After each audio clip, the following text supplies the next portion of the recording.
Our first presenter is going to be Alexandra Moncada. She has a degree in architecture and expertise in gender, public policies, human rights, and local development. For nearly 20 years, she has worked in various non-governmental organizations, including GIZ, Plan International, Save the Children, Catholic Relief Services, and CARE. In the public sector, Alexandra served as the Metropolitan Director of Social Inclusion of Quito and Technical Director of the Council of Citizen Participation. Alexandra has worked on social issues including housing, women's rights, children and adolescents, eradication of child labor, refugee, migration, and inclusive public policies.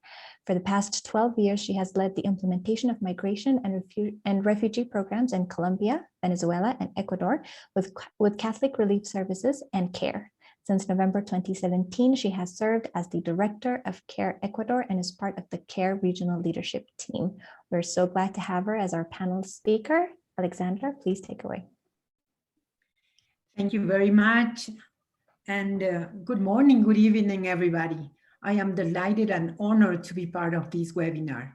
And I'm going to share the presentation with Kristel Vernaza, a young Ecuadorian activist of girls' rights.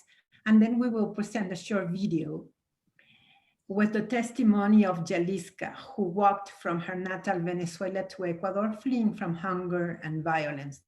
So let's begin. Ecuador is a small country with a population of 17 million of inhabitants. 500,000 of them are migrants and refugees coming mainly from Venezuela and Colombia.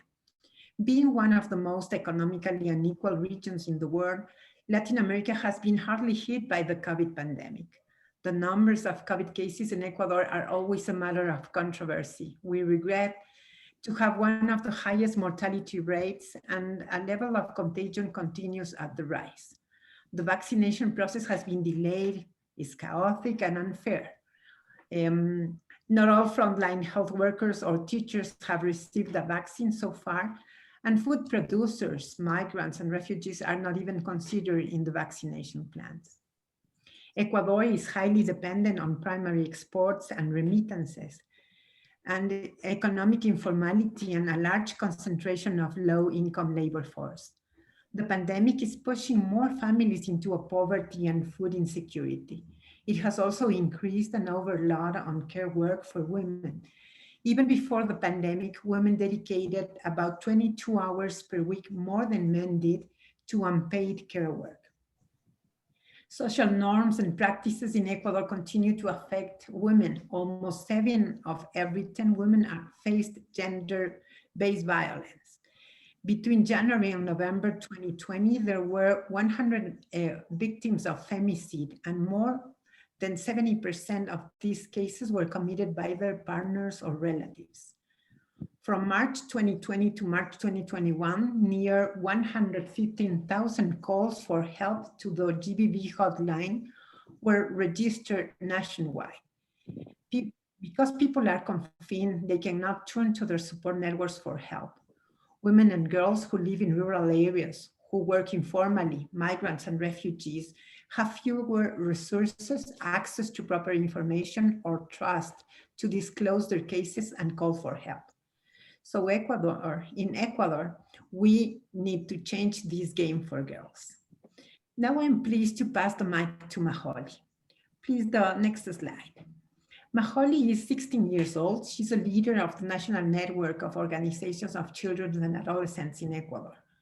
The network was an important number of grassroots children organization members and has led several processes so far.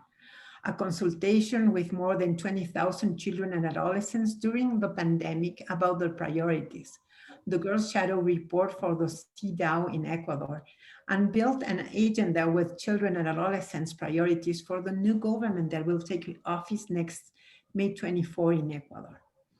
Maholi is also a representative of the National Union of Domestic and Autonomous Workers in Ecuador, and has been advocating against hazardous child labor and the right for girls' education. So I'm very pleased to pass the mic right now to Maholi. Please go on. Thank you. Thank you very much, Alex. The next slide, please. Well, As we know, COVID-19 have a huge impact around the world, and unfortunately, we will have to deal with it for a long time. In Ecuador, girls and adolescents represent 18% of our total population. Of these, 34% live in poor by income households, mainly in rural areas. Child labor is one of the consequences of poverty and school dropout, which affects 13% of girls and adolescents, especially the ones who are part of domestic work because they suffer violence, they don't have an official contract so that they don't receive a fair payment, and also they work in unsafe conditions. Moreover, 140,000 girls and boys dropped off from schools during 2020. That's because about 1 million children and adolescents don't have access to the internet, and just 37% of households in Ecuador have access to a computer. The pandemic has exacerbated the challenges that girls faced to continue their education. Virtual educational programs, internet connection, and the use of electronic equipment are beyond girls' capacities from poor households in the country. On the other hand, adolescent pregnancy is a serious public health problem in our country. The first three causes of hospital discharge for girls and adolescents are due to complications during pregnancy. This is explained by the lack of recognition of girls' rights regarding their sexuality, the patriarchal macho culture in our country, and the influence of ultra-conservative groups in different spheres of government that has even influenced the educational program provided in Ecuador. Finally, but not least important, 31% of adolescents between the ages of 15 and 18 report having suffered sexual violence. The next, please. Thanks. Just a quick reminder here, we're left with 3 minutes. Last year, on June 1st, a group of Ecuadorian adolescents created RODDNA, the network of organizations for the defense of the rights of children and adolescents. It is a national network led by girls, boys, and teenagers. Our principal objective is to defend our rights through active participation, empowerment, and advocacy. Currently, it is made up around 26 organizations nationwide.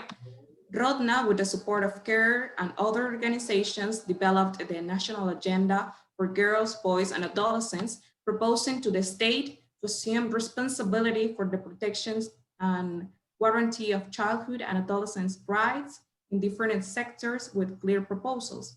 In education, we propose that all girls, boys, and adolescents must have access to internet and a smart device so they can continue studying. In health, we request that the states guarantee an urgent and immediate measures to prevent more children suffer from malnutrition and hunger, and assure comprehensive sexuality education for all girls, boys, and adolescents in the country in order to avoid a high rate of adolescent pregnancy. In child labor, we demand the eradication of this problem, hazardous work, and begin. In violence, we require laws must prevent more different types of violence against girls, boys, and teenagers. And we have other proposals in more sectors, such as human mobility, children participation, and more. Now, I just want to thank you for giving us the big opportunity to expose the situation of children and adolescents in Ecuador.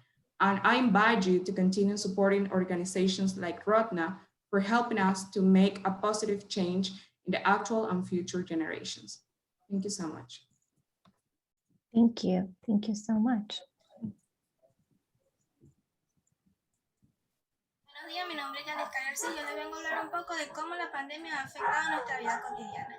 A nosotros los estudiantes nos ha afectado de una manera extraordinariamente fuerte, ya que no contamos con internet en casa, ni mucho menos con aparatos electrónicos que nos faciliten comunicarnos.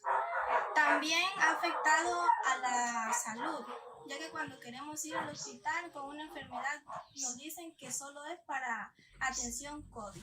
También al trabajo, ya que muchas madres solteras no les facilitan llevar a sus bebés al trabajo, tienen que ser por medio virtual y ellas tampoco cuentan con internet en casa ni aparatos electrónicos. también a nuestros padres de familia porque también los han despedido por causa de esta pandemia. Muchas gracias.